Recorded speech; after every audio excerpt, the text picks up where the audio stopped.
whose brother was murdered the 14th of November 1981.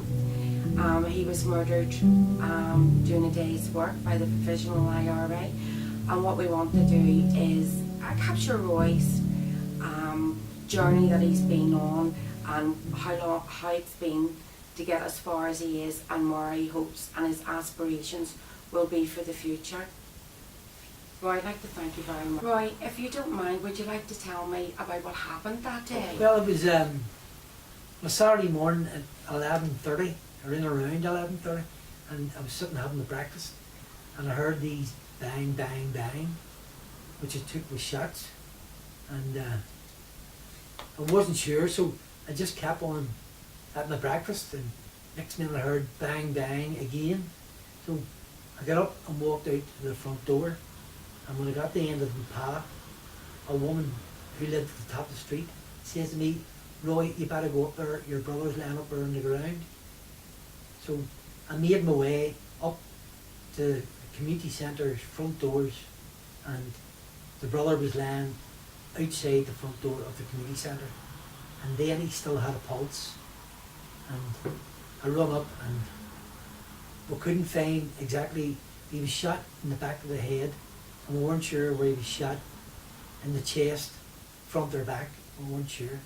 And the bodyguard was standing in the hall up against the wall, and on the way into the centre I lifted the hand grip of a Thompson submachine gun and handed it to the bodyguard to put into a bag for forensics.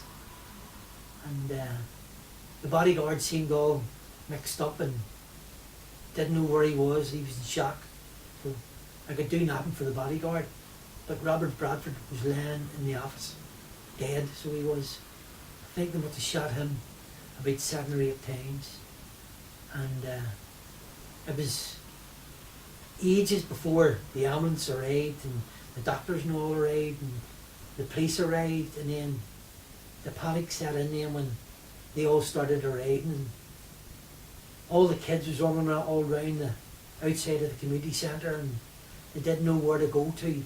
They had never witnessed anything as bad in all their lives, and seeing 2 people shot dead in front of their eyes. And the disco they were in was between the ages of 4 and 14. It was. So you can guess what the scene was like for even 4-year-olds to witness that. And all the workers that was in the community centre who were operating in the disco and taking the kids to and from the toilets and whatnot, be confronted by 2 gunmen.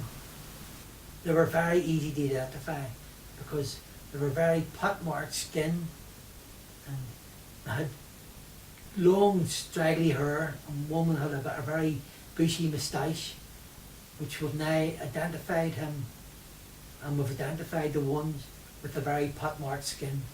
So the next thing we wanted to do was to get the police and get the investigation going into the murders and whatnot.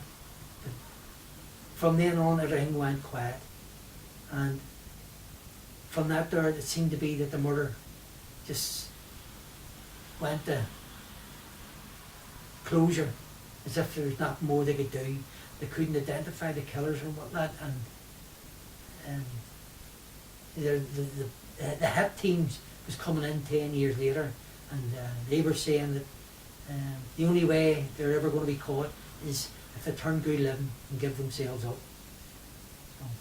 So Roy, if you don't mind me asking, how do you feel the investigation has progressed through all this length of time? The investigation was a complete sham, a cover-up.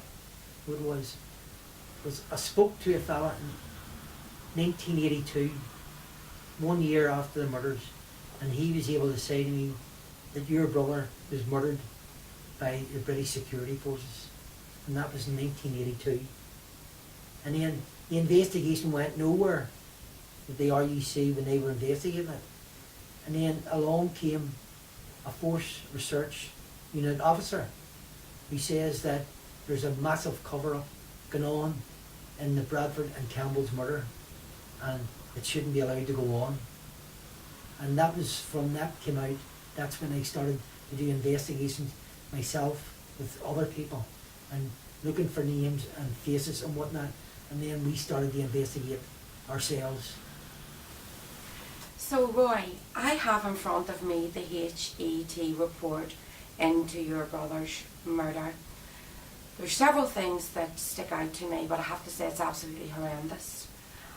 It's appalling and it's insulting to you and your family and your brother's memory. But there are certain things that do stick out in this report, such as the lack of forensics, the lack of fingerprinting, the witness statements identifying certain men.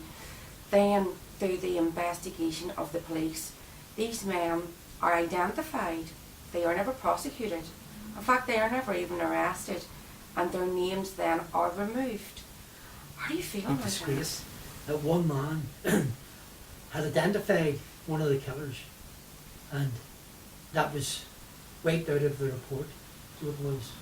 Other ones had owned up to being involved in the Bradford murder. Their evidence disappeared. So where's the justice? And them two alone. And there's other things in the report that it's appalling that the police couldn't use the evidence, what they had in front of them, and arrest people. And they've identified two of the people that was in the report, and there's nothing done about it. So that's why we took it upon ourselves to go on ourselves and do the investigating ourselves to identify all the ones that was involved in the killing. Roy, in our investigations, we believe that 4 members of the team who were involved in the murder of your brother and of the Reverend Bradford, 4 of them at least were paid informants, state informants. How do you feel about that? I've been informed that the 4 people that was involved in the murder were all working for the British security forces. And the biggest one and the leader has been identified as Steak Knife and has been on the payroll of the British security forces for over 20 years and been given a free run to murder whoever he liked. And other ones that was involved in the murder have 5, maybe 10 murders behind them and all too. And we've identified the whole 4, I think, that was involved in the murders. And every one of them seemed to have a lot of murders on their books. So they have, and it doesn't seem to be any arrests. So somebody's got some explaining to do as why these people was allowed to go on killing and nobody wanted to stop them. So Roy, you talk about identification.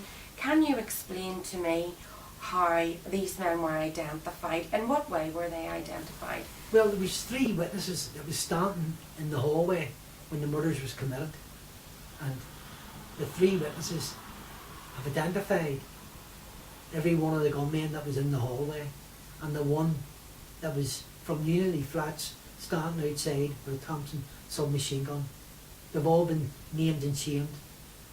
So it's only a matter now of getting a knock on the door and getting them arrested. Roy, I'd like to again thank you very much for talking to us. I'd like to end this with saying it's a shocking story. It's not a story. It's your history. It's been appalling the way you've been treated. It's obviously left a lot of issues and a lot of questions unanswered. But I'd like you to answer to me, how has this affected you? How has this affected your life? The impact from 1981 is atrocious.